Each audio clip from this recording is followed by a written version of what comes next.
Okay,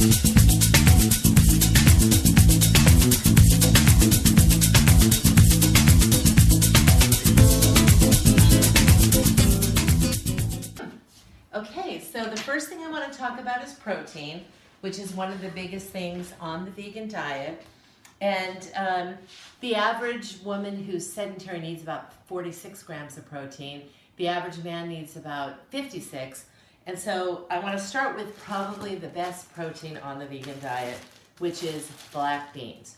This little bag of black beans, a cup of cooked black beans will give you about 39 grams of protein. And this little bag will cost you anywhere from $1.20 to $1.80.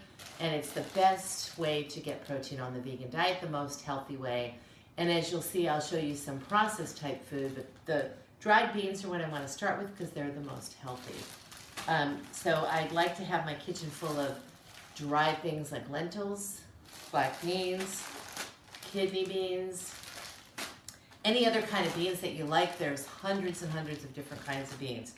These are great northern beans, and they're very good for you. And so if you start with beans, dried chickpeas are another good way. I'm going to be posting this shopping list on my website, vegancasa.com. So go ahead, don't worry about writing down as I'm talking. So other ways of getting protein on the vegan diet are processed type, higher quality vegan proteins. One of them is seitan, which is gluten. If you're allergic to gluten, it's not a good idea. But this is super high in protein, and it kind of emulates meat when you really get into the vegan diet, and it's an excellent way to make things that taste somewhat like what you're familiar with if you're not already a vegan. Another very traditional product that has to be processed by the nature of it, it started in Indonesia and India, is tempeh. Tempeh is very high in protein and very healthy. It's been around for thousands of years, and I highly recommend it. It's one of my favorite things to eat. I raised a completely vegan son who's now 29 years old, and when he got a little older, because you have to be have a mature palate to enjoy tempeh, he gets a lot of his protein from tempeh, and it's an excellent source of protein. Another very good source of protein, there are many different kinds of tofu. This is a tofu that you can actually buy at Trader Joe's, and it's a baked spiced tofu. Today I'm going to make Chinese noodles with this tofu. It's absolutely delicious, and it's also very high in protein, but this is leaning more on the high processed type vegan protein. So I don't recommend using this kind of thing all the time. There's really 3 stages. You've got high quality dried plants. The next thing are tried and true things that people around the world have been making for years, like tempeh, seitan, and then regular tofu. This actually comes from the Cleveland Tofu Company. I'm really lucky to be able to get this Cleveland tofu because it's the best tofu I've ever had in my life. It's a very high quality tofu. They make it from scratch here in Cleveland, Ohio. And this kind of falls along the lines of tempeh because it's thousands and thousands of years old. This tofu is just plain soybeans along with the tempeh, which has just a few traditional ingredients in it. Okay, and then moving along to processed foods. Can you show this down here? Show everything I have out here a little bit. This is the more modern vegan stuff that you see everywhere, like these fake sausages and things like that. I don't recommend it, especially when you're trying to lose weight, because it's gotten me kind of on a thing of trying to recreate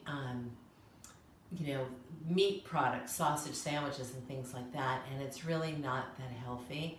And but it's available if you're really dying for something that reminds you of meat. Also, Follow Your Heart makes this great version of cheese that is amazing. They have American provolone. I believe they have pepper jack. They have all different kinds of vegan cheese. Again, I don't really recommend if you're trying to stay super duper healthy, but it's nice to have on hand if you can use it judiciously in your cooking and your eating. Okay, I recommend having various kinds of nuts and seeds available. And almonds, pine nuts, you can have walnuts, all your favorite nuts and seeds. I like to store them in little jars like this. I like to think of them as accents. 10 almonds have about 3 grams of protein, and it kind of helps you get up there with the protein that you need to be on a vegan diet. Okay, so the next thing I want to talk about, which is really the most important thing, are the vegetables. Even though these beans are plants, really, essentially, they're plants that give us protein. But if we're trying to stay on a plant-based diet, you can think of beans as plants as well. And the most healthy way to be on a vegan diet would be to have all vegetables and all plant-based proteins, not processed proteins. But I recommend when you start your vegan diet to have a variety of vegetables that you like. And I'll start over here with, can you see the cabbage on camera? Mm-hmm. With this cabbage, which is I recommend having plants that grow down like carrots, plants that grow low to the ground like cabbages, plants that grow on stalks like Brussels sprouts, and then your leafy greens. And so you want to have a wide variety of plants. You don't want to have just all leafy greens. You don't want to have all just, tubers that grow in roots below the ground. You want to have a variety of plants. So we've got cabbage over here. I love Brussels sprouts, one of my favorite vegetables. I went to the Chinese market, which for me, being vegan and having raised a vegan kid, the Chinese market's essential because they have so many things that fit into the vegan diet and make it more interesting. And as a culture, they have a lot of, most Asian type cultures have a lot of vegan food. And their vegetables are very interesting and delicious. This is a Chinese green that I got at the Chinese market. Because way back, my history is in macrobiotics. I like a lot of Japanese vegetables. This is daikon root. It's very good for burning fat. And I plan to use daikon root a lot to help me get into that little black dress because it's really essential for burning fat. Okay, and then of course we have beautiful broccoli. I like to buy broccoli that has tiny heads, not big swollen heads, because that's waterlogged broccoli, and many vegetables today, if you don't buy organic, are waterlogged. So you want to pick smaller heads like this. They're more delicious. Swiss chard is another delicious vegetable that I'll be making on my website soon. And then there's so many different kinds of greens. Swiss chard, collard greens, and of course kale's become so popular right now. I didn't buy any yesterday because I eat a lot of kale, and I'll probably buy it later in the week. Green onions are essential on the vegan diet just for accents, flavors, and for miso soups. We have cauliflower that is a beautiful vegetable that you can steam and mash and turn it into like a mashed potato. On the vegan diet, it's essential to have tomatoes. If you're trying to have a lighter diet that doesn't have a lot of oil, tomatoes are essential because if you drop tomatoes in boiling water and then you mush it together on something, it gives it an amazing flavor. Okay, and of course we have beautiful carrots, and mushrooms are essential. Now also, I'm going to call these accentations on the vegan diet. I because I have a macro background, would always have miso on hand to make miso soup, to make sauces, and just to, in general, add flavor to things without having a lot of oil. So I think miso in your refrigerator is essential to the vegan kitchen. If you want to, later this week I'm going to post a great recipe I have for little broiled polenta cakes. Polenta is another alternative that, it's really a starch, so it's kind of like a grain, but it's processed, but it's a great thing that you can make as an entire meal. It's very, very delicious. Okay, I recommend having some minced garlic on hand because the vegan diet is a lot of cutting and cooking. So you want to have things that at the last minute you can make a vegan version of fast cooking, okay? Yellow mustard, I'll actually recommend having all kinds of mustard on hand that don't have added sugars and chemicals in it. plain yellow mustard, Dijon mustard, any kind of mustard you can think of is great for the vegan kitchen.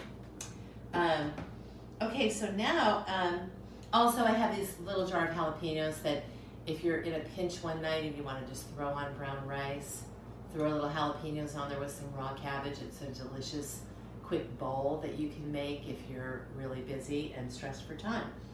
So, also every vegan kitchen should have some soy milk and almond milk in the refrigerator for sauces, to add to oatmeal if you like, to do all sorts of things. And these are just little more accentations that you can buy. Try to stay away from the things that are super processed with added chemicals and sweeteners. This is wasabi that you can use if you're making sushi or if you're making anything else that you want to have a spicy flavor to. I normally don't like to buy vegan yogurt because it's loaded with sugar and I'm trying to lose weight. But this is a new kind of yogurt that I found called Kite Hill. It's almond yogurt. This is the plain version. I think their fruit version has sugar in it, but it's absolutely delicious. So I recommend this highly.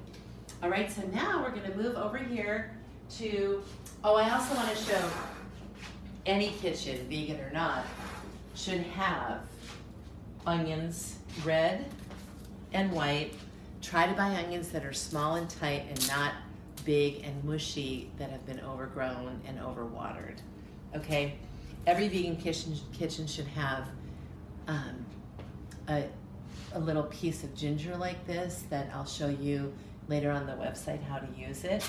And here are some other things that are good for a vegan kitchen. I got this chili paste at the Chinese market. It's actually really good to add to noodles and sauces and things. This is hot pepper oil. Every vegan kitchen should have shoyu, which is the thick version. Oh, great. Oops. Which is the thick version before they water it down. What we're used to is tamari and soy sauce. Tamari, shoyu, okay? Every kitchen should have shoyu. And then mirin is another really good thing, and I only recommend the Eden brand because most brands of mirin have sugar and chemicals, just like most brands of shoyu. So I recommend the Sanjay brand of tamari and shoyu. Every kitchen should have some balsamic vinegar, dark sesame oil, light sesame oil, olive oil. Can you see this? Mm-hmm. Okay. And now let's talk about, and umeboshi vinegar. And this is for sauces and pickles and salads and things that you would make. It's an excellent thing to add to sauces. I'm trying to stay away from sugar. I know you'll notice that, the modern vegan way is a lot of sugar. It's like, and I'm trying to not go in that direction. I was vegan 25 years ago and I was 80 pounds thinner. Then I went off the vegan diet, but my background is in healthy vegan cooking. So I don't recommend eating a lot of vegan food full of sugar and chemicals. So when I make desserts and things like that, I use brown rice syrup. I recommend this brand, the Lundberg brand of brown rice syrup. And as far as canned foods, what I recommend, just to have on hand, I don't recommend a lot of canned foods, but if you're gonna try to stay vegan and not go off of it at all, it's important to have these. You can get at Trader Joe's, stuffed grape leaves, eggplant with tomatoes and onions. It's just important to have these on hand in case you're starving one night and you don't want to cook. It's better than grabbing a pizza and blowing it, okay? So I always have a lot of fire roasted tomatoes on hand, tomato sauce, just in case I want to spice something up. I recommend having a can of hearts of palm on hand because you can make amazing crab cakes with this, and I'm gonna show you how to do that in the next month or so on the website. Always have a little bit of salsa that you can throw in really quickly to some cooked black beans or a can of black beans.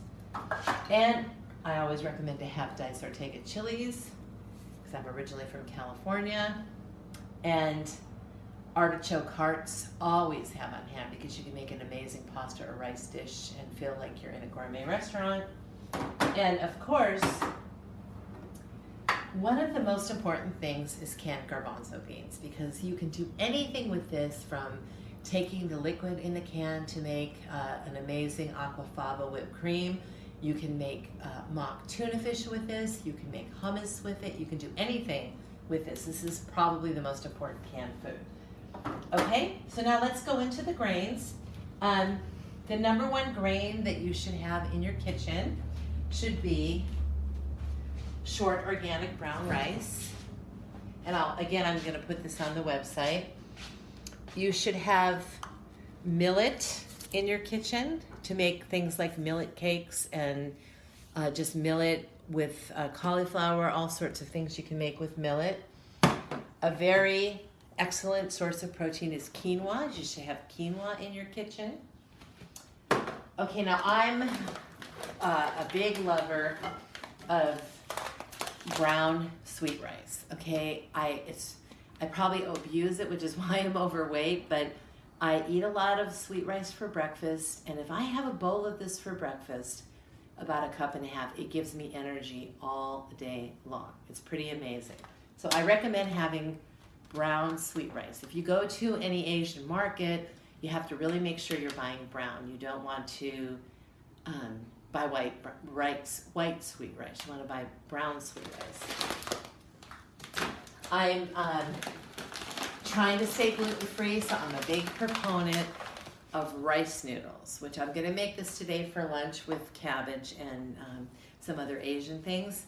And so I recommend having a big thing of rice noodles available in your cupboard. If you get that, taste for Chinese food and you just want to call out and order because you think you're going to go off the diet, this is an excellent thing to have around, and it's really easy to make. Okay? I have all my lentils stored here because I do use lentils a lot. I also, even though, they say that white rice isn't that great for you, but I like to have some jasmine white rice. I like other kinds of white rice, like white basmati. So having a lot of different kinds of rice available is really good too.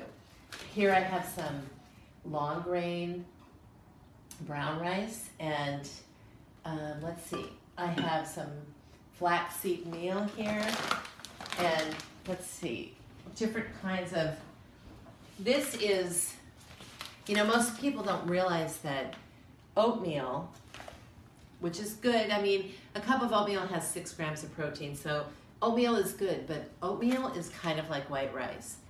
You want to try to get oat groats, which you can get at Whole Foods. You can get at almost any health food store. You can also get them in Asian stores. Oat groats, if you look closely at what it looks like a kernel. These are oat kernels. They're oat groats. Rolled oats are when they smash it, and that's what rolled oats come from. Steel cut oats are when they take this and they chop it up. The best version of oatmeal for you is this. Second would be steel cut oats. Third would be this oatmeal, which is I kind of consider it like baby food. Okay, so it's really the same as having white rice. So there's many other things you can do. Bragg's has this amazing nutritional yeast, which you can use to make vegan macaroni and cheese. They have a seafood kelp spice that is amazing that I use to make mock tuna. Come over here really quick, and I'm just going to show you should have a lot of spices, in your pantry. Okay, so any kind of spice, black pepper. My favorite spice is Bragg's Organic Sprinkle. So, but you should have whatever suits you and makes you feel like you're getting delicious food and you can make delicious meals. So thank you very much, and I hope you enjoyed the stocking a vegan kitchen. And this is Chef Mary Bear. Wish me luck to get into my black dress. Bye.